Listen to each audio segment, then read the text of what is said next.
वैष्णो देवी मंदिर, जो विश्व प्रसिद्ध तथा पवित्र मंदिर है।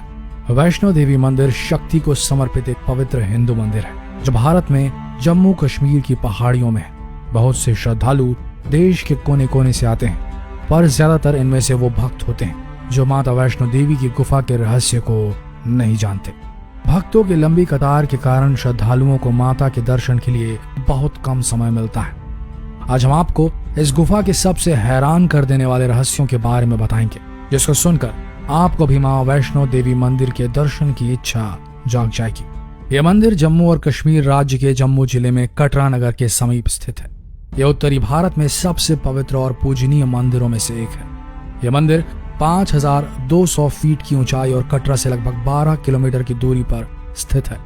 यह भारत में तिरुमला वेंकटेश मंदिर के बाद दूसरा सर्वाधिक देखे जाने वाले दर्शनाभिलाषी धार्मिक तीर्थ स्थलों में से एक है। इस मंदिर की देखरेख श्री माता वैष्णो देवी तीर्थ मंडल ट्रस्ट के द्वारा की जाती है। तीर्थ यात्रा को सुविधाजनक बनाने के लिए उधमपुर से कटरा तक एक रेल संपर्क बनाया गया है। चलिए बात करते हैं वैष्णो देवी गुफा से जुड़े रहस्यों के बारे में। जितना महत्व माता वैष्णो देवी का है, उतना ही महत्व यहाँ की गुफा का है। माँ वैष्णो देवी के दर्शन के लिए उनके भक्तों को प्राचीन गुफा से होकर गुजरना पड़ता है। कहा जाता है कि माता की यह गुफा बहुत ही अद्भुत रहस्यों से भरी पड़ी। भगवान विष्णु के अनस से उत्पन्न माँ वैष्णो का एक अन्य नाम देवी त्रिकुटा भी है। देवी त्रिकुटा के निवास के कारण माता का निवास स्थान त्रिकुट पर्वत कहा जाता है। माता वैष्णो देवी के दर्शन के लिए जिस रास्ते का इस्तेमाल किया जाता है, वह गुफा में प्रवेश का प्राकृतिक रास्ता नहीं है। श्रद्धालुओं की बढ़ती संख्या को देखते हुए कृत्रिम रास्ते का निर्माण सन 1977 में किया गया। वर्तमान में श्रद्धालुओं को इसी रास्ते से माता के दर्शन के लिए दरबार में प्रवेश मिल पाता है। कुछ किस्मत वाले भक्तों को प्राचीन गुफा से मिल पाता है।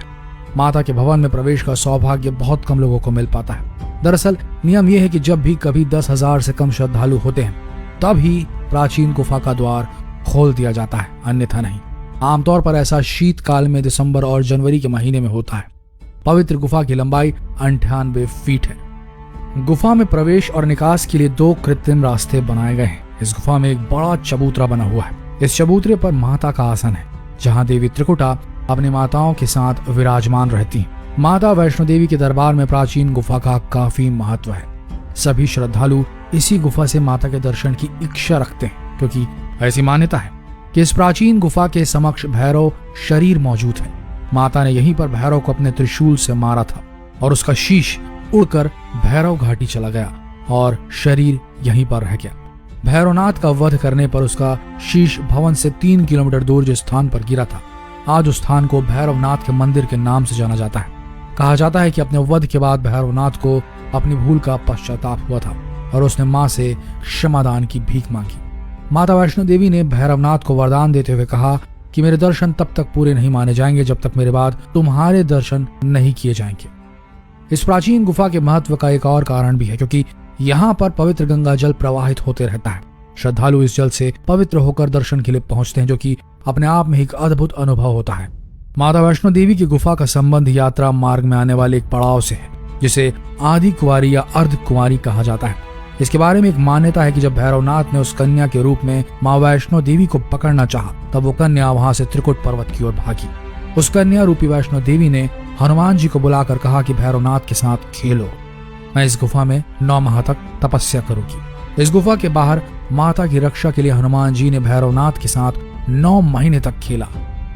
आज इस पवित्र गुफा को अर्ध कुंवारी के नाम से जाना जाता है। अर्ध कुंवारी के पास ही माता की चरण पादुका भी है। यह वही जगह है जहां माता ने भागते भागते मुड़कर भैरवनाथ को देखा था। कहते हैं हनुमान जी माँ की रक्षा के लिए माँ वैष्णो देवी के साथ ही थे। हनुमान जी को प्यास लगने पर माता ने उनके अनुग्रह पर धनुष से पहाड़ पर एक बाण चलाकर जलधारा को निकाला था और उस जल से अपने केश धोए। आज ये पवित्र स्थान बाण गंगा के नाम से जाना जाता है, जिसके पवित्र जल का पान करने से या इसमें स्नान करने से भक्तों की सारी व्याधियां दूर हो जाती हैं। यहाँ एक अन्य गुफा है जिसे गर्भजून के नाम से जाना जाता है। मान्यता है कि यहाँ माता 9 महीने तक उसी प्रकार रही थी जिस प्रकार एक शिशु माता के गर्भ में रहता है, इसलिए ये गुफा गर्भजून कहलाती है। इस गर्भजून के बारे में कहा जाता है कि अगर कोई मनुष्य इस गुफा में जाता है तो फिर उसे दोबारा माँ के गर्भ में नहीं आना पड़ता, अर्थात मृत्यु के बाद उसे मोक्ष मिल जाता है। और उसे किन्हीं कारणों से गर्भ में आना पड़ा तो उसका जीवन बहुत ही सुखमय बीतता है। तो दोस्तों, ये तो थी कुछ बातें जो माता वैष्णो देवी के मंदिर से जुड़ी हुई हैं। आशा करते हैं कि शक्ति को समर्पित इस मंदिर का दर्शन आप जरूर करेंगे और ये वीडियो आपको उसके लिए लालयित करने में सफल हुआ होगा। तो इस वीडियो को जितना हो सके शेयर करें ताकि और भी लोग दर्शन अभिलाषी हो सकें वैष्णो देवी माता के। मिलते हैं अगले दिलचस्प वीडियो में, तब तक के लिए आप सबका इस वीडियो को देखने के लिए धन्यवाद। शेयर करना ना भूलें।